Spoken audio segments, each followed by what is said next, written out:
સ્થાનિક સ્વરાજ્યની ચૂંટણીઓ હાલ રાજ્યભરમાં ચાલી રહી છે, ત્યારે વાવથરા જિલ્લાના જે રાહ તાલુકાના જે તાલુકા પંચાયતના સીટના જે ઉમેદવાર છે આપણી સાથે, તો એમના સાથે દેવરાજભાઈ સાથે વાતચીત કર્યો. દેવરાજભાઈ, હાલમાં આપને કઈ તાલુકા સીટ છે અને ક્યાંથી ઉમેદવારી? હાલ મારે ચોંગડા અને મેદપુરા તાલુકા પંચાયત સીટ છે. તેની અંદર ભારતીય જનતા પાર્ટી દ્વારા મને ટિકિટ આપી છે અને હું હાલ મેદપુરા અને ચાંગડા બેમાં બીજેપી તરફથી ઉમેદવારી નોંધાઈને અને હાલ હું લડું છું.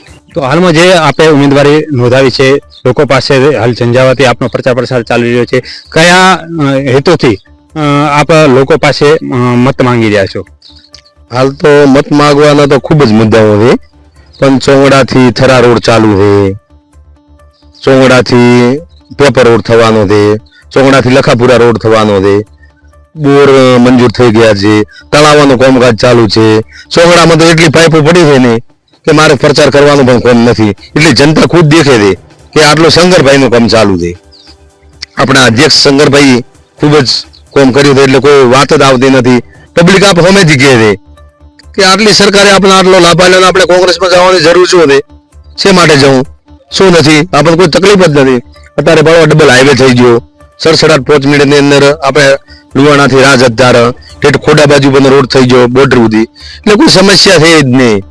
એક ખટકો દબાવે એટલે ડાયરેક્ટ એમ્બ્યુલન્સની સેવા, બધી સેવાઓ મળે. તકલીફ હોય દવાખાનાની એટલે 10 લાખ સુધી સરકાર, 5 લાખ સુધી સરકાર સહાય આલે, એથી વધારે શું હોય. તો હાલમાં તમે આપના પ્રચાર પ્રસાર દરમિયાન જે તમારા મત વિસ્તારના જે ગામો આવે છે, એમાં એવી કોઈ સમસ્યા લાગી કે જે આપ જીત્યા બાદ પૂરી કરશો?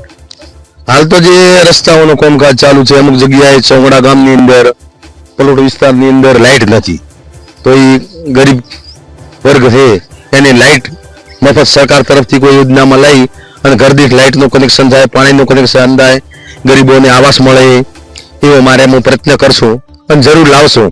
અને ચોંગડા અને મેદપુરાની અંદર જેટલું બનશે એટલું સરકારમાંથી કોમ લઈને કરશું. આરોગ્ય શિક્ષણ ને પાણીને લઈ હાલમાં બે ગામોમાં કેવી સુવિધા છે, કોઈ અભાવ કે કેમ? હાલ તો CHC ભાઈ રાહ છે અને 2 કિલોમીટરની અંદર લુવાણા છે, એટલે કોઈ એવો તો પ્રશ્ન છે જ નહીં. ફટાફટ એમ્બ્યુલન્સ બી 2 કિલોમીટર 5 કિલોમીટરના ગાળાની અંદર છે, એટલે કોઈ એવું આરોગ્ય માટે કોઈ તકલીફ નથી. અને શિક્ષણ માટે તો ચોંગડાની અંદર સાહેબે હાઈસ્કૂલ આપી હતી, એટલે કોઈ તકલીફ નથી બહેનોને ભણવા માટે. પણ ભવિષ્યમાં હવે આજુબાજુ પણ વધારે દી થવાની હતી, એટલે મને વિશ્વાસ છે સાહેબ ઉપર. લોકો તરફથી કેવો હાલ પ્રતિભાવ મળી રહ્યો છે?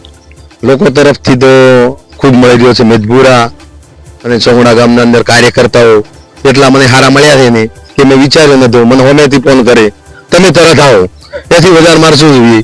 મને તો ખુશી છે કે મારા ગામ કરતા પણ વધારે મને ભાઈઓ ગામનો ગણી, મેદપુરા ચોંગડા બે ભાઈ ગણી અને મને લડાવી દે. ખૂબ ધન્યવાદ દઈએ. અંતે લોકોને શું હૈયા ધારણા આપશો? લોકોને તો અહીંયા ધારણા છે કે હું જીતીશ, તમારા કોમ કરીશ, જે કહેશો તમે ગમે ત્યારે કહેશો ત્યારે. અને આપણે શંકરભાઈથી ડાયરેક્ટ કોન્ટેક્ટ છે, એમાં કોઈ તકલીફ નથી. કોમ કરવામાં સરળતા રહેશે અને ગોમની સેવા કરવાનો આપણને લાભ મળશે, તો આપણે પણ ગોમની સેવા કરી શકશું.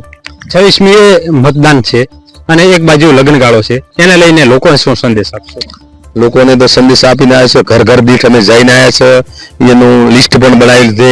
એટલે ફટાફટ ઝોન પહેલો પણ વોટિંગ થઈ રહ્યા છે અને અહીંયા ઝોન ઈથી ઉપડીને ઈથી આવશે, એટલે એ પ્રમાણે સાધનોની બધી વ્યવસ્થા કરી, એટલે કોઈ માણસોને કોઈ તકલીફ નહીં રહેવા જોઈએ. તો આ હતા ચાંગડા મેઘપુરા તાલુકા ભાજપ સીટના ઉમેદવાર, જેઓ આપણે સાથે સીધો સંવાદ કર્યો અને તેઓ 26મીએ મતદાન કરવા તમામ મતદારોને વિનંતી કરી છે. અરવિંદ પુરોહિત, નિર્ભય માર્ગ ન્યૂઝ ચેનલ, થરાદ, વાવ થરાદ. અમે તમને આપીશું પળે-પળના સમાચાર. જો તમે અમારા નિર્ભય માર્ગ ન્યૂઝ ચેનલને સબસ્ક્રાઇબ કર્યું નથી તો અત્યારે જ નીચે આપેલા આઇકોન બટન પર ક્લિક કરીને સબસ્ક્રાઇબ કરો અને શેર કરવાનું ભૂલશો નહીં.